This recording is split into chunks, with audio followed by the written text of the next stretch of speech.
रक्त पिशाच episode number 3। अब उनके साथ आगे क्या होगा जानते हैं इस अगले भाग में। अब स्टोरी बहुत ही इंटरेस्टिंग होने वाली है, इसलिए वीडियो को बिल्कुल भी स्किप मत करना, वरना कहानी आपको बिल्कुल भी समझ नहीं आएगी। तो अपने दिल की पेटी टाइट करके रेडी हो जाइए, क्योंकि हम आपको लेके जाने वाले हैं एक ऐसी दुनिया में जहां डर ही डर है। स्टार्ट करते हैं आज की हॉरर वीडियो। हेलो दोस्तों, मैं आपका दोस्त समीर और आप देख रहे हैं KR हॉरर स्टोरी।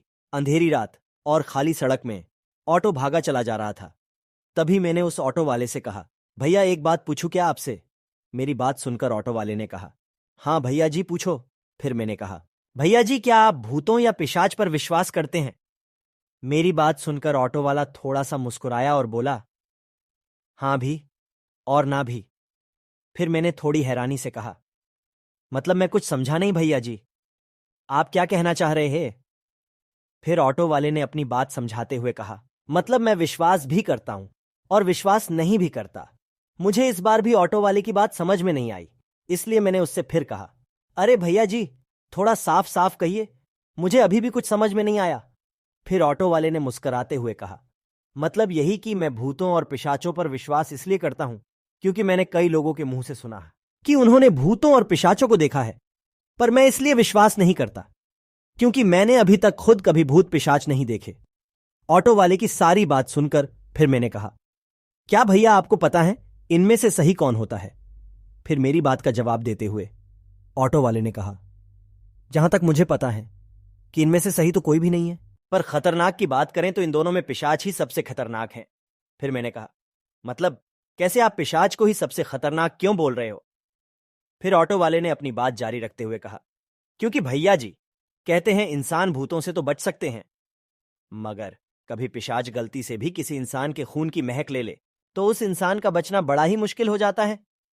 नेहा मेरे बगल में बैठे बैठे हम दोनों की सारी बातें सुन रही थी और ऑटो वाले की बात खत्म होते ही नेहा ने मुझसे कहा, सुरेश तुम भूतों पिशाचों में कुछ ज्यादा ही इंटरेस्ट ले रहे हो।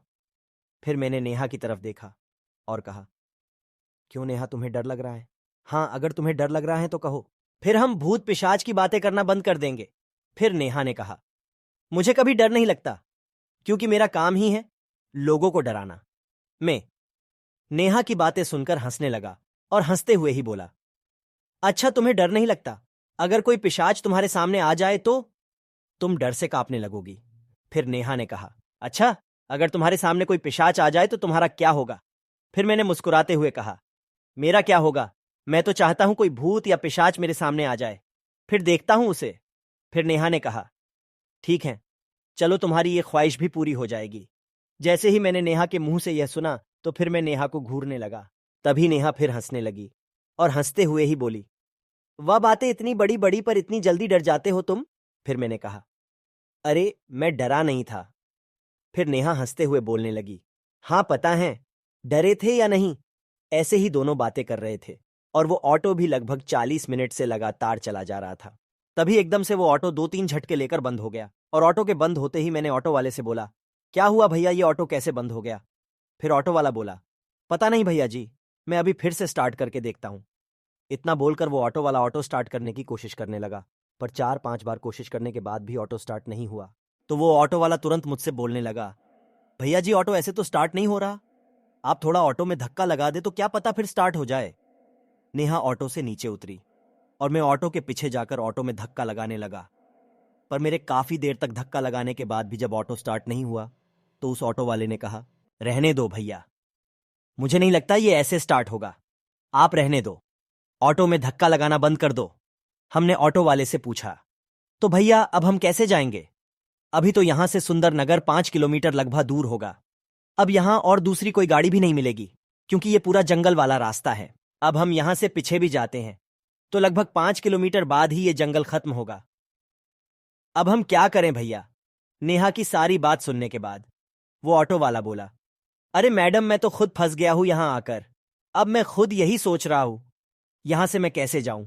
ना तो मैं यहां किसी को फोन करके बुला सकता हूं क्योंकि यहां नेटवर्क भी तो नहीं आते। आप लोगों का तो सही है, बस 5 किलोमीटर ही जाना है, दोनों पैदल ही चले जाओ। ऑटो वाले की बात खत्म होते ही मैंने बोला, चलो कोई नहीं नेहा, अब इसमें इन भैया की भी तो कोई गलती नहीं है, चलो हम पैदल ही चलते हैं। इतना बोलकर मैं उस ऑटो वाले को उसके पैसे देकर वहां से हम दोनों घर की तरफ जाने लगे।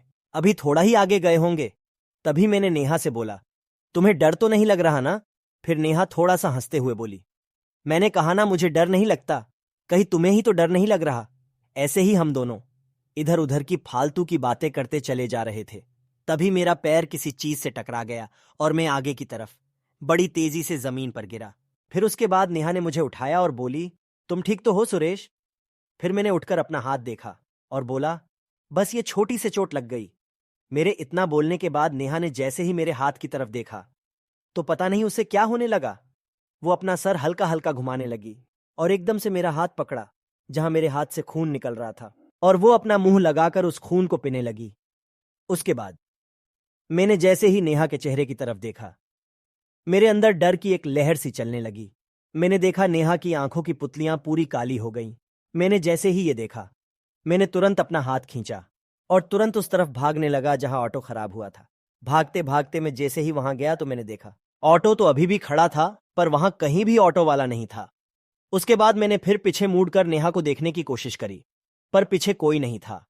उसके बाद मैंने राहत की सांस ली और फिर आगे की तरफ जैसे ही मुड़ा और मेरे हाथ पैर डर के मारे कांपने लगे, क्योंकि नेहा अब एकदम मेरे सामने लगभग 2 इंच की दूरी पर खड़ी थी। उसके बाद मैंने हकलाते हुए कहा, मुझे जाने दो, मैंने क्या बिगाड़ा है तुम्हारा? फिर नेहा ने कहा, या फिर यूं कहे, उस पिशाचिनी ने कहा, पर इस बार उसकी आवाज काफी डरावनी और भयानक थी। मैंने कहा था ना कि हम खून नहीं पिएंगे तो हम मर जाएंगे, पर मुझे मरना नहीं है। उसके बाद नेहा ने एकदम से मेरी गर्दन पकड़ी और अपने मुंह से 2 बड़े और नुकीले दांत बाहर निकाले और मेरी गर्दन में घुसाकर मेरा खून पीने लगी। उसने मुझे जान से तो नहीं मारा, पर मुझे अधमरा करके वहां से चली गई।